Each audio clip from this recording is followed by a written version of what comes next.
Bonjour et bienvenue sur netprof.fr, Français pour étrangers, la prononciation, première leçon. Vous allez pratiquer la prononciation de la lettre E. Alors, à la lettre E correspond le son E muet, c'est-à-dire qui n'est pas prononcé, si cette lettre est en fin de mot ou de syllabe. Par exemple, tasse. Donc à la fin, on entend le son S, mais rien derrière. Livre, valise. Alors là, comme le son ZE est un peu plus sonore, on entend un petit quelque chose si le mot est séparé. Mais dans une phrase, on dirait par exemple je prends ma valise pour aller. Bon, et donc on entend un E muet. Une ville, et d'ailleurs c'est valable pour les deux mots. Course. Donc là on voit que même si on ajoute un S pour indiquer le pluriel, eh bien, le dernier son qui est prononcé est celui-ci. Alors, c'est vrai aussi pour des mots de plusieurs syllabes où le E est à l'intérieur et à la fin d'une syllabe, par exemple passeport, samedi, changement, rapidement. Alors, la notion de rythme est importante. En effet, pour prononcer cette phrase, si on parle très lentement, on prend le métro, effectivement, on entend quelque chose qui est prononcé E.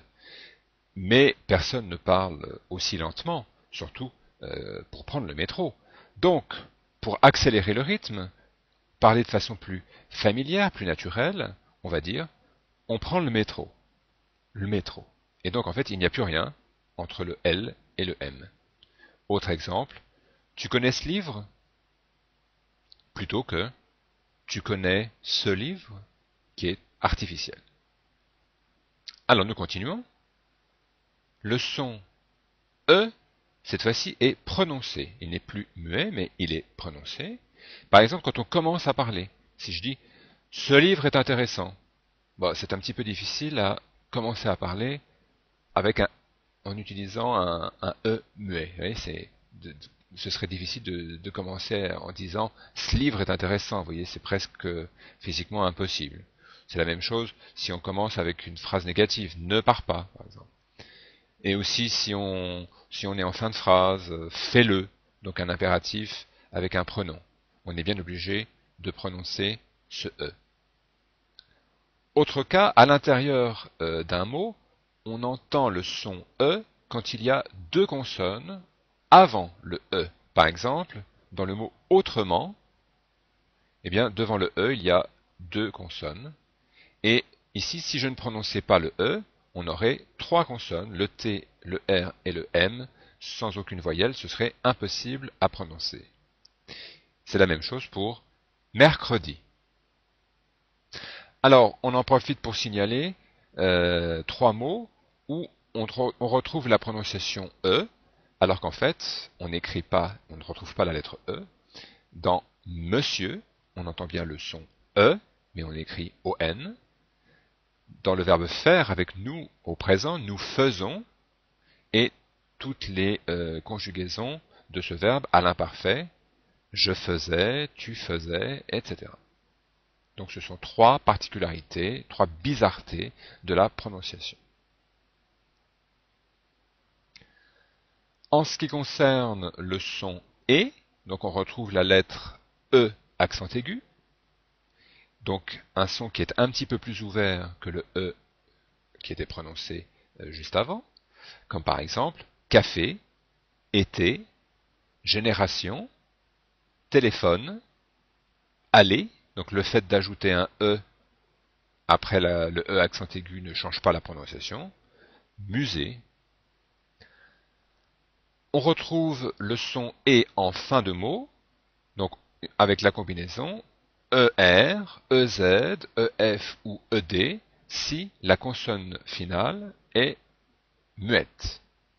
Par exemple, aller et tous les verbes, si nombreux, à l'infinitif en ER. Boulanger, chez, clé, qui peut s'écrire aussi avec E accent aigu. Pied. Dans les mots d'une syllabe, la finale en ES ou ET se prononce aussi et, par exemple, les, mais et le mot de coordination et. Alors pour finir, le son est, on a ici un son qui est encore plus ouvert. La lettre E accent grave ou E accent circonflexe, le chapeau sur le E, comme par exemple le père de famille, crème, être, forêt, fenêtre. Mais aussi les lettres AI ou EI, par exemple paire, comme une paire de chaussures, français, faire, mais, était, et toutes les terminaisons des imparfaits, le chiffre 13, la Seine qui coule à Paris. Alors si la lettre E est devant une double consonne, elle se prononce est, comme elle, belle, est, le verbe être, maître, fourchette. La lettre E devant une consonne prononcée se prononce aussi est. Par exemple, hôtel. Donc on voit que le L est prononcé. Du coup, le E se prononce automatiquement est, sans qu'on ait besoin de mettre un accent grave. C'est la même chose pour hier, vers, 7, 7, donc le chiffre ou le démonstratif, qui ont la même prononciation, chef, avec. Donc tous ces mots ont un E en fin de mot, mais ici, le E est à l'intérieur du mot, par exemple, merci, donc on voit que le R se prononce, donc le E se prononce est. Électrique, restaurant, est, là c'est la direction, hein, est, ouest, à ne pas confondre avec le verbe être, est.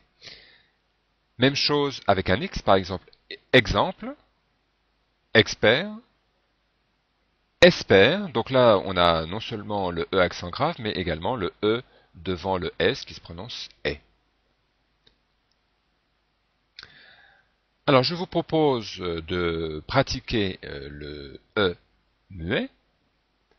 On voit par exemple ici que on a deux manières de prononcer cette phrase, soit en prononçant le E, voilà le chat, et ça veut dire qu'on parle plutôt lentement, et si on veut parler à un rythme un peu plus rapide, voilà le chat. Je répète, voilà le chat, voilà le chat. Essayez. Voilà le chat, pardon, voilà le chat, voilà le chat. Alors vous pouvez pratiquer sur les autres phrases et vérifier ensuite. Tu viens me voir? Tu viens me voir?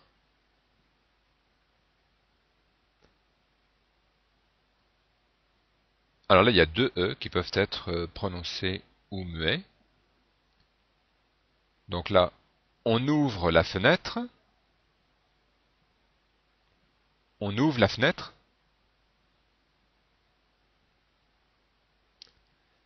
La semaine prochaine. La semaine prochaine. Je t'embrasse. Je t'embrasse. Maintenant, on travaille. Maintenant, on travaille. Et quelques phrases aussi qui sont assez courantes. Qu'est-ce qu'on mange? Il voyage tout le temps. On se voit demain. Alors nous continuons avec la pratique aussi du E muet ou prononcé. Ici par exemple, nous avons deux mots, l'un à côté de l'autre, qui se terminent par E. Donc il est possible de prononcer les deux E, je ne crois pas, mais il est impossible de ne pas prononcer, hein, c'est-à-dire que vous ne pouvez pas avoir deux E muet, parce que ce serait impossible à prononcer. Là encore, on aurait 1, 2, 3, 3 consonnes sans voyelle, ce n'est pas possible. Et comme on est plutôt en début de phrase, on aurait tendance à prononcer le premier E, mais il n'y a pas vraiment de règle là. Hein. Donc ici, on pourrait prononcer ça, je ne crois pas.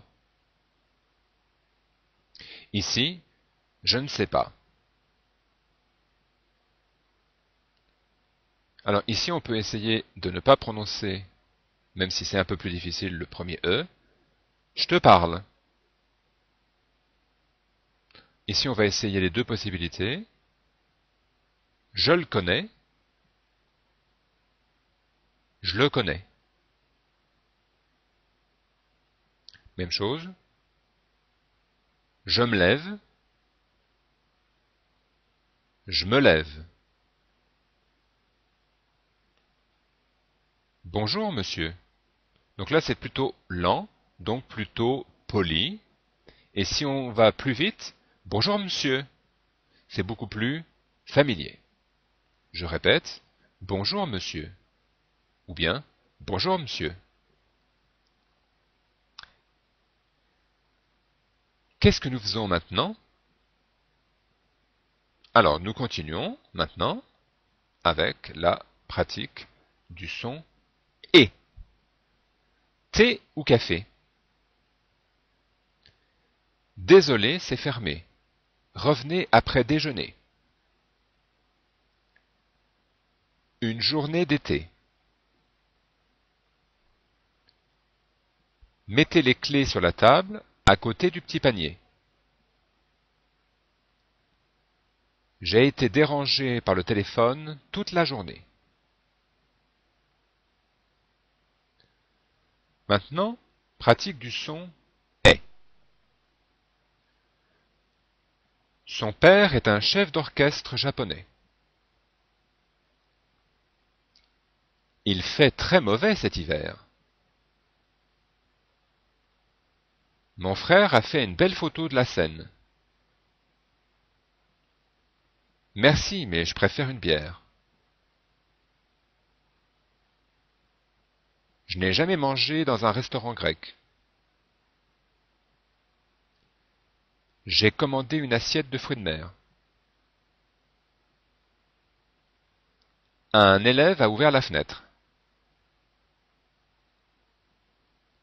On cherche des objets en verre et on en achète.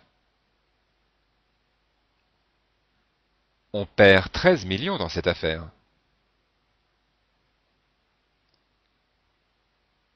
Voici un peu plus de pratique. Donc il s'agit, je le répète, de lire les phrases de façon naturelle et relativement rapide. Alors, on commence. Elle est allée chercher ses collègues à l'aéroport. Merci, vous avez été parfait.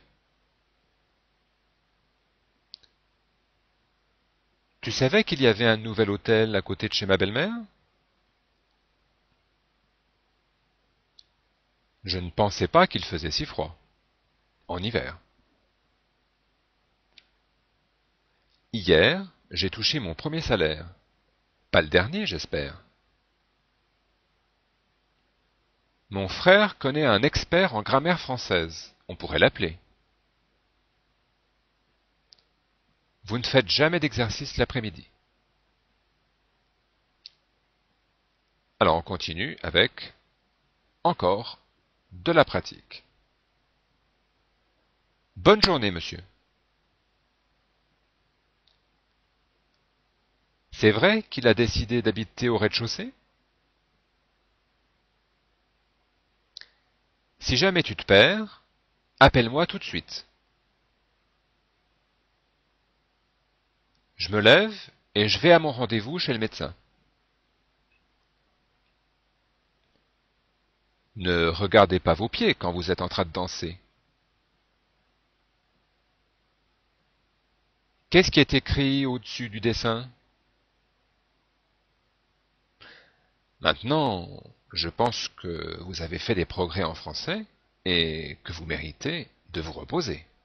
Alors, je vous dis au revoir et à très bientôt.